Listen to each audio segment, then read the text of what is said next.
ఈరోజు రాజీవ్ గాంధీ ప్రాంగణంలో కాంగ్రెస్ పార్టీ జాతీయ మాజీ అధ్యక్షుడు మన అభిమాన నాయకుడు శ్రీ రాహుల్ గాంధీ గారు అఖిల భారత కాంగ్రెస్ పార్టీ జాతీయ ఎన్నికల మేనిఫెస్టోను ఈ తెలంగాణ గడ్డ మీద నుంచి విడుదల చేసి ఏ గడ్డ మీద నుంచి అయితే సెప్టెంబర్ 17 నాడు శ్రీమతి సోనియా గాంధీ గారు తెలంగాణకు 6 గ్యారెంటీలు ఇచ్చి ఈ తెలంగాణ రాష్ట్రంలో 3 రంగుల జెండాను రెపరెపలాడించిందో అదే గడ్డ మీద నుంచి మన అభిమాన నాయకుడు శ్రీ రాహుల్ గాంధీ గారు ఈ జాతికి 5 గ్యారెంటీలను అంకితం చేయడం ద్వారా జూన్ 4 తారీఖు నాడు రాబోయే ఎన్నికల ఫలితాలలో ఇండియా కూటమిని గెలిపించి జూన్ 9 తారీఖు నాడు ఢిల్లీలో ఎర్రకోట మీద మువ్వన్నెల జెండా ఎగరేయడానికి ఈ రోజు వారు ఇక్కడికి రావడం జరిగింది. మిత్రులారా, ఉత్తర తెలంగాణ నుంచి గోదావరి నది, దక్షిణ తెలంగాణ నుంచి కృష్ణా నది పోటెత్తి తుక్కుగూడలో సునామీని సృష్టిస్తే ఎట్లా ఉంటుందో వందలు వేలు లక్షలలో కాంగ్రెస్ పార్టీ కార్యకర్తలు రాజీవ్ గాంధీ ప్రాంగణం తుక్కుగూడలో కదము తొక్కితే ఆనాడు బీఆర్ఎస్ ను తుక్కుగా ఎట్లా తొక్కిండ్రో మళ్ళీ ఈరోజు అదే ఉత్సాహంతో, అదే ఊపుతో, అదే పట్టుదలతో ఈ తుక్కుగూడ నుంచి భారతీయ జనతా పార్టీని తుక్కు తొక్కడానికి కదం తొక్కినందుకు మీకందరికీ మనస్ఫూర్తిగా హృదయపూర్వకంగా నమస్కారాలు తెలియజేస్తున్న మిత్రులారా, 7 అంతస్తుల మేడ బలంగా ఉండాలి అంటే పునాదులు బలంగా ఉండాలి. తెలంగాణ రాష్ట్రమే కాదు, దేశ రాజకీయాలలో కాంగ్రెస్ పార్టీ అధికారంలోకి రావాలి అంటే కార్యకర్తల పునాదులు బలంగా ఉండాలి. తండాలలో, గూడాలలో, మారుమూల పల్లెల్లో, పట్టణాలలో మీలాంటి లక్షలాది మంది కార్యకర్తలు కాంగ్రెస్ పార్టీ సైనికులై 100 అంతస్తుల మేడలను నిర్మించాలన్నా మీరు సైనికులుగా నిలబడి కొట్లాడినప్పుడే పార్టీ నిలబడుతుంది. ఎన్ని కష్టాలు వచ్చినా, ఎన్ని నష్టాలు వచ్చినా, ఎన్ని కేసులు పెట్టినా, ఎంతమంది జైల్లో పెట్టినా మీ రక్తాన్ని చెమటగా మార్చి మీ ఊపిరినైనా వదిలిండ్రు గాని ఈ మువ్వన్నెల జెండా వదలలేదు. మీ శ్రమతోనే, మీ కష్టంతోనే, మీ త్యాగంతోనే ఈ తెలంగాణ రాష్ట్రంలో ఇందిరమ్మ రాజ్యం ఏర్పడ్డది. ఇందిరమ్మ రాజ్యంలో సోనియమ్మ ఇచ్చిన సంక్షేమాలు 6 గ్యారెంటీలను ఇవాళ మనం అమలు చేస్తున్నాం. సోదరులారా, ఇవాళ మిత్రులారా, ఈ తెలంగాణ స్ఫూర్తితో, ఈ వైబ్రెంట్ తెలంగాణ నినాదంతో జాతీయ స్థాయిలో నరేంద్ర మోడీ గారు ఏదైతే గుజరాత్ మోడల్ అంటుండో గుజరాత్ మోడల్ మీద వైబ్రెంట్ తెలంగాణ ఆధిపత్యాన్ని చూపిస్తుంది, అభివృద్ధి పదం వైపు ఈ దేశాన్ని నడిపిస్తుందని ఈ సందర్భంగా సవినయంగా తెలియజేస్తున్న మిత్రులారా, ఇవాళ ఆలోచన చేయండి. భారతీయ జనతా పార్టీ వాళ్ళు మాకు అవకాశం ఇవ్వండి అంటారు. నేను అడుగుతున్న భారతీయ జనతా పార్టీ నాయకులను 10 సంవత్సరాల నుంచి మీ పార్టీ, మీ నాయకుడు నరేంద్ర మోడీ గారి దేశంలో ప్రధానమంత్రిగా ఉన్నాడు. నిరుద్యోగ యువకులకు ప్రతి సంవత్సరం 2 కోట్ల ఉద్యోగాలు ఇస్తా అన్నారు. 10 ఏళ్లలో 20 కోట్ల ఉద్యోగాలు ఇవ్వాలి. మరి ఇవాళ నేను అడుగుతున్న సిగ్గులేని కిషన్ రెడ్డిని పార్లమెంటులోనే ప్రశ్న అడిగితే 7,21,000 ఉద్యోగాలు మాత్రమే ఇచ్చినామని భారత ప్రధానమంత్రి నరేంద్ర మోడీ గారు సమాధానం ఇచ్చారు. 20 కోట్ల ఉద్యోగాలు ఇస్తాని 7 లక్షల ఉద్యోగాలు ఇచ్చినందుకు ఇవాళ నరేంద్ర మోడీకి ఓటేయాలనా నేను అడుగుతున్నా. రైతుల ఆదాయాన్ని రెండింతలు చేస్తామని మాట ఇచ్చిన మీరు వేలాది లక్షలాది మంది రైతులు ఢిల్లీ సరిహద్దుల్లో రైతు వ్యతిరేక నల్ల చట్టాలను తెస్తే 16 నెలలు సైనికులాగా పోరాటం చేసి 750 మంది రైతులు అమరులైతే కనీసం ఆ రైతులను పరామర్శించలేదు, ఆ కుటుంబాలను ఆదుకోలేదు. రైతులను చంపినందుకు భారతీయ జనతా పార్టీకి ఇవాళ ఓటేయాలనా నేను అడుగుతున్నా. 2022 వరకు ప్రతి పేదవాడికి ఇల్లు ఇస్తున్న నరేంద్ర మోడీ తెలంగాణ రాష్ట్రంలో ఎన్ని ఇళ్ళు ఇచ్చిందో లెక్క చెప్పి మీరు ఓట్లు అడగాలని నేను ఇవాళ బీజేపీ నాయకులను అడుగుతున్నా. ఇవాళ నరేంద్ర మోడీ గారు మతాల మధ్యలో చిచ్చు, ప్రాంతాల మధ్యలో చిచ్చు, భాషల మధ్యలో చిచ్చు, ఇవాళ వరకు చిచ్చు పెట్టి విభజించి ఇప్పటి వరకు అధికారం నిలబెట్టుకున్నాడు. ఇక ఇప్పుడు దేశాన్ని విభజించి చిచ్చు పెట్టి మూడోసారి అధికారం రావాలని కుట్ర చేస్తుండు. ఇవాళ దక్షిణ భారతదేశం ఉత్తర భారతదేశం మధ్యలో చిచ్చు పెట్టి దేశాన్ని విభజించే పరిస్థితి నరేంద్ర మోడీ గారు తెచ్చిండ్రు. అందుకోసం ఓట్లు వేయాలనా నేను అడుగుతున్నా. అంతెందుకు మిత్రులారా, హైదరాబాద్ నగరంలో వరదలు వచ్చినాయి, లక్షలాది మంది నిరాశ్రయులైన ఆనాడు ఢిల్లీ నుంచి నరేంద్ర మోడీ నుంచి ఒక్క పైసైనా సికింద్రాబాద్ ఎంపీ కిషన్ రెడ్డి తెచ్చిండా? సిగ్గులేని కిషన్ రెడ్డి మునిగిపోతే ఒక్క పైసదేలే. ఇవాళ ఏ ముఖం పెట్టుకొని ఇవాళ ఓట్లు అడుగుతున్నామని నేను చెప్తున్నా. అందుకే మిత్రులారా, నరేంద్ర మోడీ అన్న నమో అంటే నమ్ముతే మోసం. 10 ఏళ్ళు ప్రధానమంత్రిగా ఉన్నాడు, ఇవాళ మళ్ళీ ఓటేయమంటుండు. బీజేపీకి ఓటేస్తే ఆయన మన చంద్రమండలానికి రాజైతాడా? 10 ఏళ్ళు ప్రధానమంత్రిగా ఉండి పాలమూరు రంగారెడ్డి ఎత్తిపోతల జాతీయ ప్రాజెక్ట్ ఇవ్వలే, ఐటీఐఆర్ కారిడార్ ఇవ్వలే, విశాఖ మనకు బయ్యారం ఉక్కు కర్మాగారం ఇవ్వలే, రైల్వే కోచ్ ఫ్యాక్టరీ ఇవ్వలే, గిరిజన యూనివర్సిటీ నిన్నగాక మన్నిచ్చిండు. 10 ఏళ్ళు అయింది. రాష్ట్ర పునర్విభజన చట్టంలో కాంగ్రెస్ పార్టీ ఇచ్చిన హామీలు ఏవి అమలు చేయలే. 7 మండలాలను ఆంధ్రప్రదేశ్కు తాకట్టు పెట్టిండు. అందుకే మిత్రులారా, నరేంద్ర మోడీ భారతీయ జనతా పార్టీని ఏ విధంగా అయితే బీఆర్ఎస్ ను బొందబెట్టిండ్రో బీజేపీని కూడా బొందబెట్టే వరకు మనము నిద్రపోవద్దు. ఇదే పట్టుదలతోని, ఇదే పోరాట స్ఫూర్తితోని బీజేపీని ఓడించాలి. ఇక నిన్నమన్న ఆ మధ్యలన్నీ కుక్కలు మొరిగినాయి. నిన్న మొన్న ఒక నక్క బయలుదేరింది, మొన్న సూర్యాపేటకు పోయింది, నిన్న కరీంనగర్ పోయింది. ఆయన అంటుండు నన్ను ఏం బిక్తారు మీరని. మొన్న మాట్లాడింది మీరు చూసుంటారు, కేసీఆర్ గారు మాట్లాడింది, నా ఎంటిక కూడా బీకలేరని మాజీ ముఖ్యమంత్రిగా మాట్లాడిండు. ఇది మాజీ ముఖ్యమంత్రి మాట్లాడే భాషనేనా?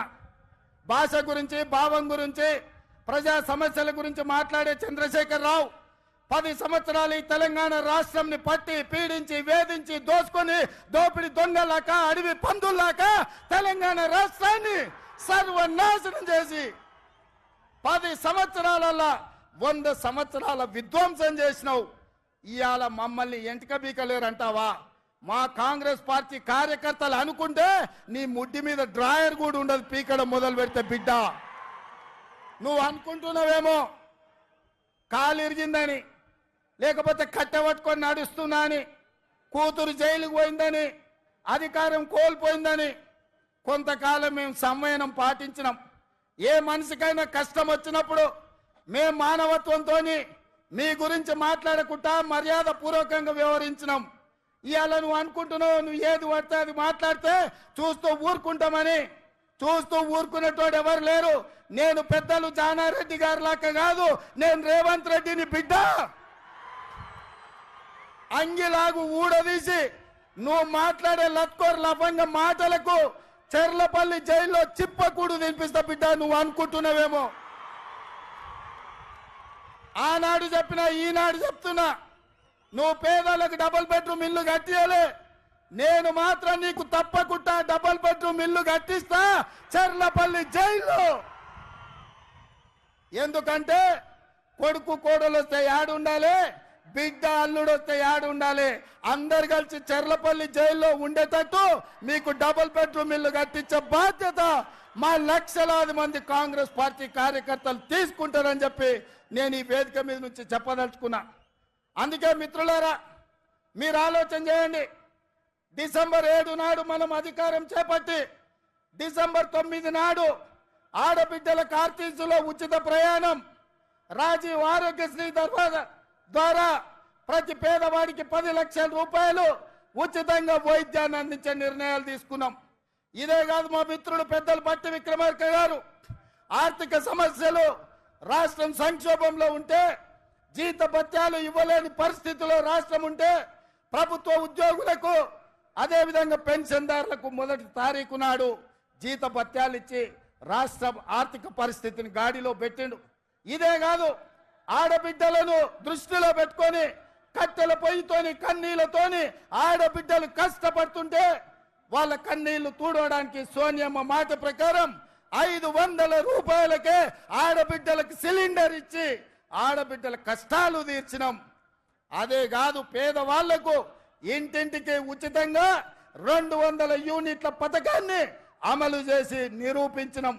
ఇదే కాదు, ఇవాళ చంద్రశేఖరరావు గారిని నేను అడుగుతున్నా, ఆనాడు పల్లెల్లో, తండాలలో, గూడాలలో ఇందిరమ్మ ఇండ్లు 25 లక్షలు మేము కట్టించినాం. మా కోమటిరెడ్డి ఎంకన్నా చెప్తున్నాడు, ఇందిరమ్మ ఇండ్ల గురించి నువ్వు చెప్పాలి అని. మిత్రులారా, నేను ఇవాళ అడుగుతున్నా, 10 ఏళ్ల సన్నాసి కట్టించిన, సోయిలేని ప్రభుత్వం కట్టించిన డబుల్ బెడ్రూమ్ ఇండ్లు ఎన్ని ఉన్నాయి?